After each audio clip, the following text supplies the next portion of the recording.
You know what Horrors of War the world is ready for, featuring kids? The Mandalorian, Season 2, it's back. The wee baby Yoda, Din Djarin, they're reunited. See, we have him in the studio today. He made a special appearance. The wee baby Yodito. Yodito, look at him. Oh my gosh, my little king. He's so cute. He's so cute. The season premiere, now spoiler alert, just quick spoiler alert. If anyone hasn't seen it, now's your chance to run screaming into the hills, jump into your Sarlacc pit, whatever you need to do. But we're about to spoil it for you because the season premiere gave us Space Daddy Timothy Olyphant as Marshal Cobb Vanth, the return of R5D4, the droid with the worst motivator in the galaxy, our first look at a very sandworm-esque crate dragon, and the shocking answer to the Schrodinger's Fett dilemma. Is Boba Fett alive or dead? The answer is that he's very alive despite all odds. He made it out of that Sarlacc pit, and now he wants his armor back. So I want to get a sense from the panel. What were your reactions to the season premiere and thoughts on that episode 1 ending reveal? So Amy, let's start with you on this one. Here's the thing. I'm no on The Mandalorian, and I stopped. Really? I stopped being in on the Bryce Dallas Howard episode. I was just like, what is happening here? And there's too much other good television out there for me to give it the time of day. So I before that I was kind of in, and then it just had me, and then it lost me. So I will say the way to get me back into it is Weird Al needs to write a song. Wow. Weird Al, I know you're in the chat, so you have your marching orders. Please start composing to collab with Ludwig Göransson. We all want to hear it. I will say too that The Witcher came out around the same time, and I found the characters identical, and it turned me off. It was too brooding, almost robotic, emotionless men, and I thought The Witcher did it better. Is it because Henry Cavill is not wearing a mask that obscures his handsome face? I love it when Henry Cavill acts without a shirt on. So. Check that well, then box. I don't know how you didn't like the Bryce Dallas Howard episode, because that was like teeming with romance, like that. But it was all contrived. No, listen, like that widow was willing to risk it all, and she was all of us.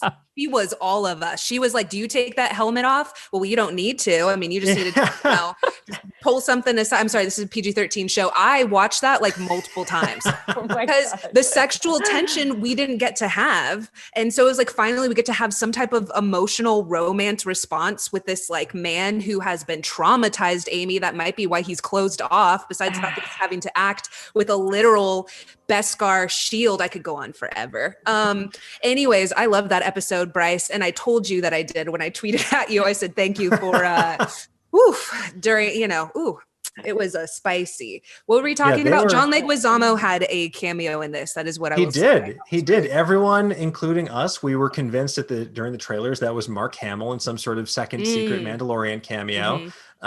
But yeah, I hear you. It's nice that this show gives us many different shades, because you have that one episode where they're about to put the bone in bone broth, and you have this one where like you are getting the answers to all of these long-standing lore questions in a way that is fan servicey without being too cloying. At least that's how I parsed it.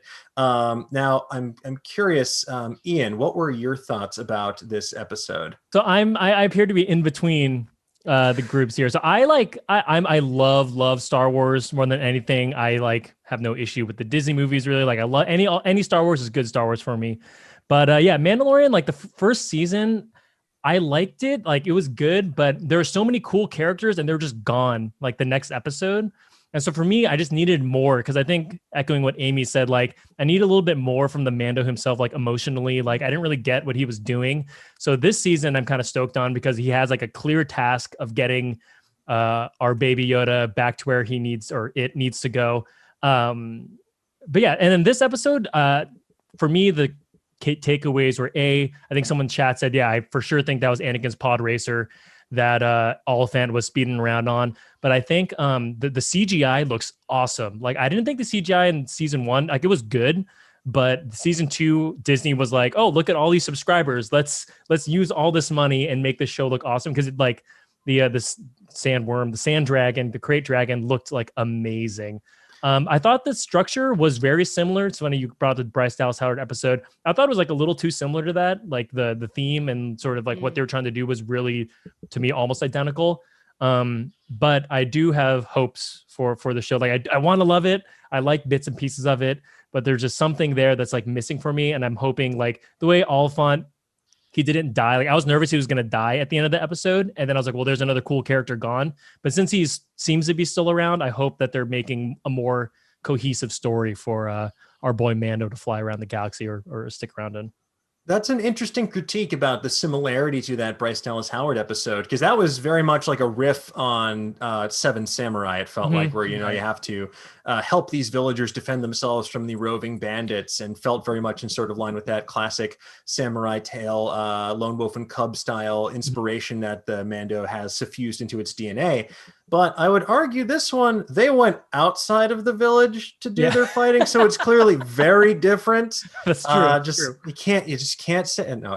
It is interesting though. I do like that it is kind of at times a monster of the week show, and in a vein, it's because that's kind of a genre. We got that a bit with The Witcher, but we don't really get that too much anymore. Everything has to be so intensely serialized in a way where it all has to be interconnected, and this thing tees up the next thing, and there is that overarching story here.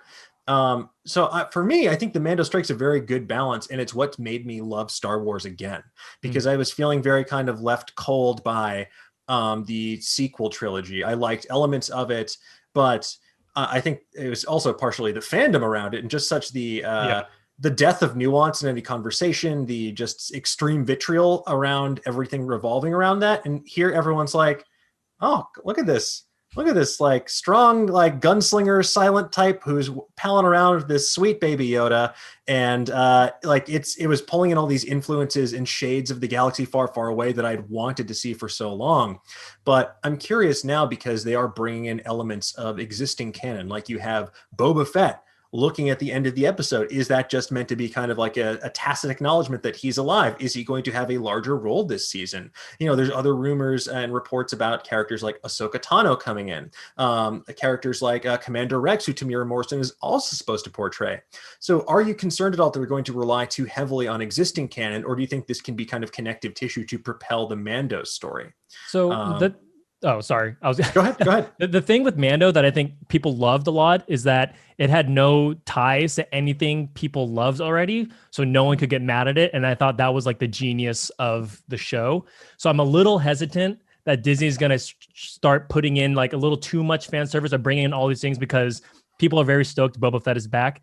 But if he does like a couple things where people are like, that's not my Boba, it can backfire like pretty badly. And Ahsoka too, like Ahsoka, shout out Ashley Eckstein, has like such a fandom behind her that I feel like if things happen that aren't what people picture Ahsoka doing, it's not going to work. So that's my concern there for Disney, but who am I? The eternal question. Mankind has looked to the twin sons of Tatooine and asked, who am I? But before we move on, Danny, I want to get your thoughts on that ending reveal and sort of like these other teases, what we expect from the season. Well, I honestly, so Amy Sedaris had kind of teased. She said, if this thing ever divides or buds, let me know. So I was like, oh, is that how they recreate, like reproduce? Are we going to see that? I still, y'all, forever will be asking for a teenage Yoda. I want to see the teen years. Give them to me. I want to see the planet, but I mostly want to see this little Yodito like actually grow up. He's now been a baby for 50 plus years. So wouldn't it be funny if he like stayed a baby and then all of a sudden had a growth spurt? Yeah, you just see one day he has some stubble. Oh, he's like a little chest hair or something. Yeah. But I definitely think, I don't think we're actually going to run into his people until the final episode. I don't think that they'll let us see it. But I do know, I think that is Ahsoka in this season or next season? I believe she's been reported as being in this season as played by Rosario Dawson. Then I believe that Filoni is directing one episode because isn't Favreau directing all the other ones. So I think that that's going to be her intro episode is the one that he's directing. So yeah, I could definitely see that. On the Baby Yoda thing, it would be really funny if Baby Yoda, we do hear them speak and it's clear as crystal, and then they develop a smoking habit, and then we get this.